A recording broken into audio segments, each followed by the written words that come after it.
और अब बात करेंगे आज से शुरू हुए मार्गशीर्ष महीने के महत्व के बारे में। आज से मार्गशीर्ष का महीना शुरू हो गया है और 4 दिसंबर तक चलेगा। हिंदी महीनों के अनुसार ये साल का 9वां महीना है, जो कि बहुत ही महत्वपूर्ण है। इस महीनों को स्वयं भगवान का स्वरूप माना जाता है और आज हमारी सारी चर्चा मार्गशीर्ष के विषय में ही है कि इस महीने का क्या महत्व है, इस दौरान किन नियमों का पालन करना चाहिए और इस दौरान कौन कौन से खास उपाय करने चाहिए।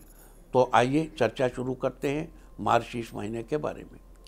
सबसे पहले तो आपको बता दूं मार्गशीर्ष महीने को मार्गशीर्ष क्यों कहते हैं। दरअसल जिस महीने की पूर्णिमा तिथि जिस नक्षत्र से युक्त होती है, उस नक्षत्र के आधार पर ही उस महीने का नामकरण किया गया है। क्योंकि इस महीने की पूर्णिमा मृगशिरा नक्षत्र से युक्त होती है, इसलिए इस महीने को मार्गशीर्ष कहा जाता है। इसके अलावा इसे मगसर, मंगसिर, अगहन, अग्रहायण आदि नामों से भी जाना जाता है। साथ ही इसकी महिमा स्वयं श्री कृष्ण भगवान ने गीता में बताई है। गीता के एक श्लोक में भगवान श्री कृष्ण ने कहा है, बृहत्साम तथा साबलाम गायत्री छंद साम्यहम मासानाम मार्गशीर्षम अहम ऋतूनाम कुसुमाकर। मैं ऋतुओं में कुसुमाकर यानी बसंत हूँ और महीनों में मार्गशीर्ष हूँ। अर्थात गायन करने योग्य श्रुतियों में मैं बृहत्साम हूँ और छंदों में मैं गायत्री छंद हूँ। इस महीनों में मार्गशीर्ष और ऋतुओं में बसंत हूँ। अतः इस महीने में भगवान श्री कृष्ण की उपासना, इसकी बड़ी महिमा है। इस महीने में भगवान श्री कृष्ण की उपासना करने से व्यक्ति को जीवन में हर तरह की सफलता प्राप्त होती है और वो हर तरह के संकट से बाहर निकलने में सक्षम होता है। इसके अलावा माना जाता है कि सतयुग में देवों ने वर्ष का आरंभ मार्गशीर्ष कृष्ण पक्ष की प्रतिपदा तिथि से ही किया था। साथ ही ऋषि कश्यप ने भी इसी महीने के दौरान कश्मीर नामक जगह की स्थापना की थी, जो कि इस समय भारत का अभिन्न अंग है। मार्गशीर्ष महीने के दौरान स्नान दान का बड़ा महत्व है। विशेषकर इस महीने के दौरान यमुना नदी में स्नान का बड़ा महत्व है। कहते हैं मार्गशीर्ष महीने के दौरान यमुना नदी में स्नान करने से भगवान सहज ही प्राप्त होते हैं। लिहाजा जो लोग जीवन में भगवान का आशीर्वाद बनाए रखना चाहते हैं और हर संकट से छुटकारा पाना चाहते हैं, उन्हें मार्गशीर्ष के दौरान कम से कम एक बार यमुना नदी में स्नान करने अवश्य जाना चाहिए। लेकिन जिन लोगों के लिए ऐसा करना संभव नहीं है, वे लोग घर पर ही अपने स्नान के पानी में थोड़ा सा पवित्र जल मिलाकर स्नान कर लें। और ध्यान रहे, स्नान से पहले तुलसी की जड़ की मिट्टी से भी स्नान करें, यानी अपने शरीर पर उसका लेप लगाएं और लेप लगाने के कुछ देर बाद पानी से स्नान करें। साथ ही स्नान के समय ओम नमो भगवते नारायणाय या गायत्री मंत्र का जप करें।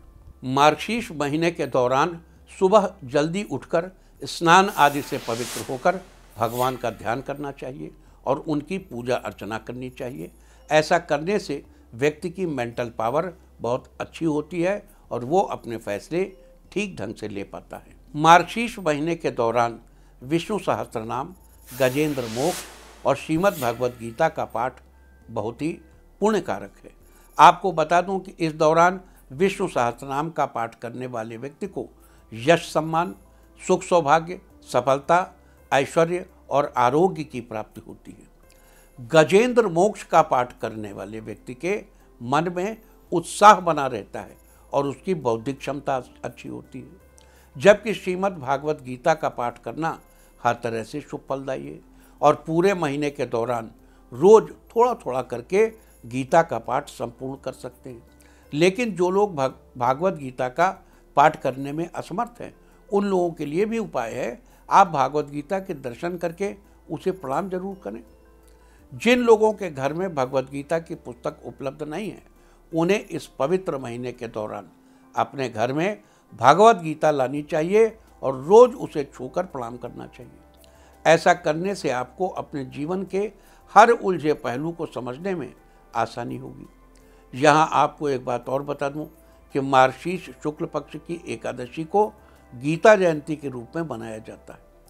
कहते हैं इसी दिन कुरुक्षेत्र की भूमि पर भगवान श्री कृष्ण ने अर्जुन को गीता का उपदेश दिया था। इसके अलावा मार्गशीर्ष महीने के दौरान आपको अपने गुरु और अपने इष्टदेव को भी रोज प्रणाम करना चाहिए। साथ ही श्री हरि को तुलसी, गंगाजल और आंवला अर्पित करने का विधान है।